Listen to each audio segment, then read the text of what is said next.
Welcome to Salim समी channel. मैं हूं आपका एस्ट्रोलॉजर सलीम समी। अस्सलाम वालेकुम।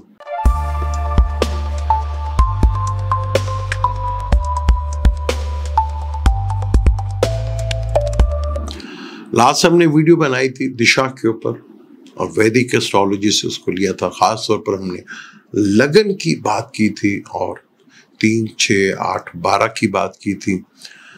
वीडियो ज़्यादा तो लोगों ने नहीं देखे, लेकिन जो एस्ट्रोलॉजी से इंटरेस्ट रखते हैं उनका इंटरेस्ट देख के बहुत अच्छा लगा। और उन्हीं की बेसिकली मेरी कोशिश होती है कि जहाँ जहाँ आपको वीकली आवर्स को या मंथली आवर्स को पता चले, वहाँ पे एस्ट्रोलॉजी का भी जो है नॉलेज ज़रूर होना चाहिए। गोल्डन पीरियड होता है जब आपकी लगन की दिशा चल रही हो। तो आज बहुत से कमेंट्स हैं, उसमें से कमेंट्स का मैं थोड़ा सा जवाब भी दूंगा और डिटेल से थोड़ा सा और बताने की कोशिश करूंगा आपको। गोल्डन पीरियड आपका कब स्टार्ट होगा?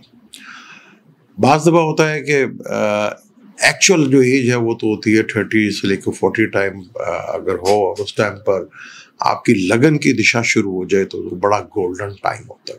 वो टाइम बड़ा ही सक्सेसफुल होता है। उस टाइम को हम जितना ज़्यादा देखें वो टाइम उतना ही ज़्यादा अच्छा माना जाता है। अगर वो सही टाइम पर मिले तो उसका बहुत ज़्यादा बेनिफिट होता है। अमूमन होता है कि एस्ट्रोलॉजी में सही टाइम पर कुंडलियों में बेशुमार योग बन रहे होते हैं। किसी का धन योग, किसी का राज योग, किसी का मलावी योग, किसी का रुचक योग, किसी का बेशुमार योग, पर वो एक्टिव कब होते हैं ये बहुत इम्पोर्टेंट होता है।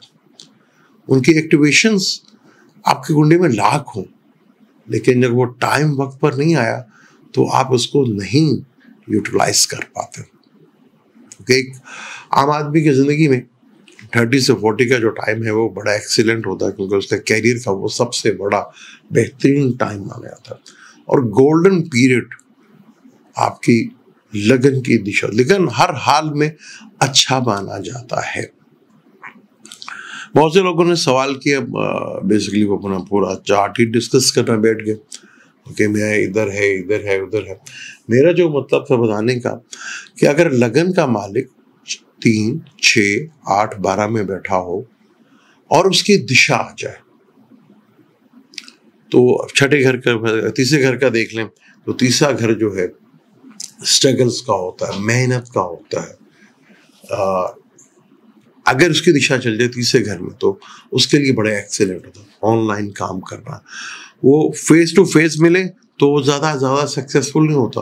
वो ऑनलाइन काम करे, वो शॉर्ट ट्रैवल करे, अपने स्किल से रिलेटेड काम करे, डेटा सर्विस का काम करे, कम्युनिकेशंस का काम करे, तो बहुत सक्सेस, वही दिशा उसकी ज़िंदगी में सबसे बड़ी तब्दीली लेकर आती है।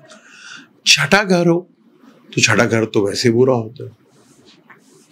जो रोग, कर्जे, बीमारी, लिटिगेशन, दुश्मनों का, जब लगन का मालिक उधर बैठा हो और उसकी दिशा आ जाए तो उसका गोल्डन नीरव बन जाता है। जब तक लगन की दिशा नहीं होती तो वो भाव, वो घर एक्टिवेट होता, तो उस भाव, उस घर से जितनी भी चीज़ें हैं वो सब रेलिवेंट हो, यानी कि वो शुरू हो जाती है। जैसे ही वो लगन की दिशा शुरू हो गई तो चाहे आप पर करोड़ों का, अरबों का कर्जा हो, सब खत्म हो जाता है।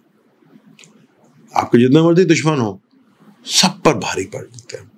जितने मर्जी केस हो आपके पास, सब केस आप जीत जाते हैं।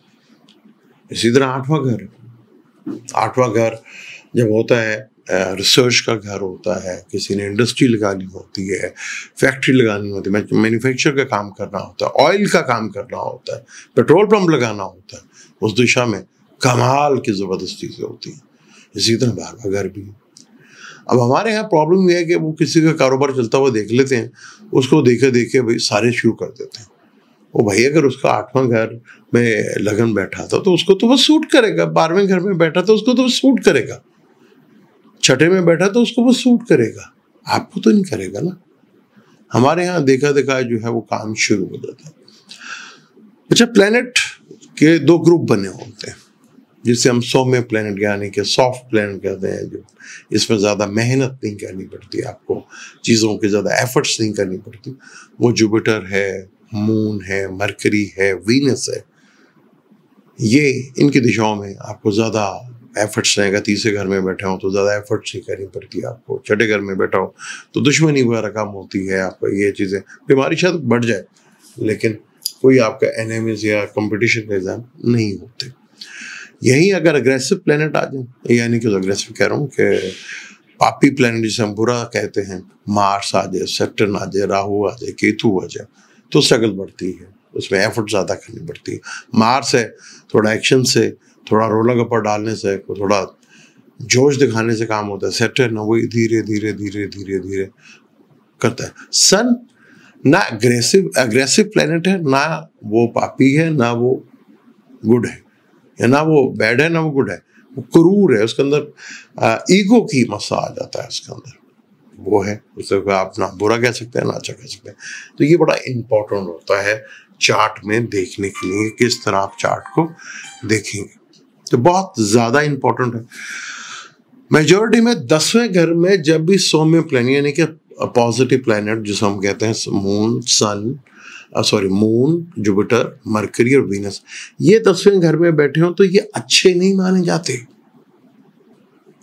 और बहुत से इस चार्ट में बहुत से लोगों ने एक बार जी मेरे छठे घर की दिशा, मुझे पता था एस्ट्रोलॉजी का, जब मेरी दिशा शुरू हुई तो मैंने जॉब भी गवर्नमेंट के लिए और घर भी बनाया। तो इसी तरह बहुत इम्पोर्टेंट होता है लगन की दिशा। हाँ, लगन के दिशा जहां बैठी है उसका 7वां हाउस जो है वो बड़ा इंपॉर्टेंट होता है। वहां कोई प्लेनेट भी बैठा तो लॉस करवा देगा। वो फिर देखना पड़ेगा कि कौन सा घर है, किधर है। जहां प्लेनेट वैदिक एस्ट्रोलॉजी से महादिशा होती है, जहां बैठता है उस घर के रिजल्ट देता है। जिन घरों का मालिक होता है उन घरों के रिजल्ट देता है। और जो प्लेनेट उसको देख रहे हैं, कहां से देख रहे हैं ये भी इंपॉर्टेंट है, उसके रिजल्ट देता है। एडी टोटल डिफरेंट होती है, वो तो किसी और तरीके से काम करती है। तो ये बहुत इंपॉर्टेंट हो जाता है, गोल्डन ईरा कहलाता है। क्या आपके चार्ट में या आप जो भी देख रहे हैं, जो उनकी क्या लगन की दिशा आने वाली है या चल रही है या गुजर चुकी है? उसके बाद तो भावों की रह जाती है ना, कि भाई दूसरा भाव, तीसरा भाव, चौथा भाव, ये सबको पता है। दूसरे भाव के होगा तभी पैसा मिलेगा जी, इनकम मिलेगी, पैसा अच्छा कमाएगा, फैमिली से फायदा होगा। चौथा होगा भी घर का सुकून होगा, घर गाड़ी लेगा। पांचवा होगा इंटेलिजेंस होगा, अपने नॉलेज से, अपने शेयर से, अपने औलाद से, इन चीज़ों से फायदा उठाएगा। सातवां होगा बिजनेस से देखेगा, सब कुछ देखेगा। 10वां होगा तो कैरियर से होगा। 11वां होगा तो 11, अच्छा 3 शडाए भी होते हैं, 3, 6, 10, 11, ये भी बड़े इंपॉर्टेंट होते हैं। इनकी दिशा भी बड़े इंपॉर्टेंट रोल अदा करती है। 10वां घर भी 3 शडाए, यानी 3 शडाए को बुरा कहा जाता है। इनमें बैठे हुए प्लैनेट्स की बात मैंने नहीं की, इनके अंदर जो बैठे हुए प्लैनेट है इनकी मैं बात नहीं कर रहा। इनके जो मालिक हैं उनकी दिशा में आपको हमेशा प्रॉब्लम आएगी। जिस तरह लगन का 8वां घर हमेशा प्रॉब्लमेटिक होगा और इसकी दिशा हमेशा आपको प्रॉब्लम देगी। लगन से जो 8वें घर का मालिक है उसकी बात कर रहा हूं, वो हमेशा आपको प्रॉब्लम देगा। जैसे आप 4th का जब है 8वां घर 11th की दिशा होगी तो हमेशा आपको 4th हाउस से, व्हीकल से, पीस ऑफ माइंड से, घर से, गाड़ी से 4th हाउस का लॉस करेगा, हमेशा ये चीज करेगी। ये चीज आपने देखनी है। तो 11वें घर की दिशा होगी हमेशा 6ठे घर की दिशा उसका लॉस करेगी। 8वें घर की दिशा तीसरे घर की, उसको 8वां घर जिंदगी का भी घर कहा जाता है। तो तीसरा घर क्यों कहते हैं कि तीसरा घर जिंदगी आयु के लिए या जिंदगी के लिए वो बहुत इंपॉर्टेंट होता है, वो उसका लॉस करेगी। तो अब आप देखें आपके चार्ट में आपके लगन की दिशा आ रही है या नहीं आ रही, या गुजर चुकी है। गुजर चुकी है तो अपना गोल्डन टाइम वो आप देखेंगे किस एज में आया था। छोटे एज में आया तो डेफिनेट आपको तो नहीं फायदा हुआ होगा उसको। जिसकी आने वाली है, जिसकी चल रही है, उनके लिए बहुत इंपॉर्टेंट है। हमारे यहाँ मेजोरिटी में जैसे मैंने वेबसाइट पर बताया, कुछ लोगों ने सीखा देखा, लेकिन हमारे यहाँ अभी तक वो लोग जो हैं चलेंगे आहिस्ता आहिस्ता। एक चीज़ आज कर रहा हूँ, डेफिनेटली उसका रिजल्ट आज थोड़ी मिलेगा, लेकिन 2-3 सालों के बाद मुझे उम्मीद है कि ये लोग, इन्हें अभी बिल्कुल नहीं पता चल रहा, और देखेंगे वो बहुत ज़्यादा इन चीज़ों को समझ चुके होंगे और देखेंगे। और शायद मैं लगन की दिशा के ऊपर एक क्लास भी लूँ। सब एक ही क्लास होगी, एक दिन की क्लास होगी, वो फ्यूचर में प्लान है। बस थोड़ा सा मैं थोड़ा बिजी था, और थोड़ा सा टाइम इंशाल्लाह वीक तक मैं इंशाल्लाह बिल्कुल फारिग हो जाऊँगा, तो फिर क्लासेस का सिलसिला जो है, एक है मेरी स्टूडेंट, उनका बहुत बड़ा पेशेंट है, उन्होंने बड़ा बर्दाश्त किया, तो आगे इंशाल्लाह ताला एक दिन की जो क्लास है, हम किस तरह हम लगन की दिशा को देखते हैं और दिशाओं को हम किस तरह रीड करते हैं, वही क्लास लेके भी इंशाल्लाह ताला बता जाएगा उसकी क्या फीस होगी, किस तरह होगा, वो भी डिटेल से आपको बताएंगे। मुझे दें इजाज़त, इंशाल्लाह मिलते हैं अगली वीडियो में। अल्लाह हाफिज़।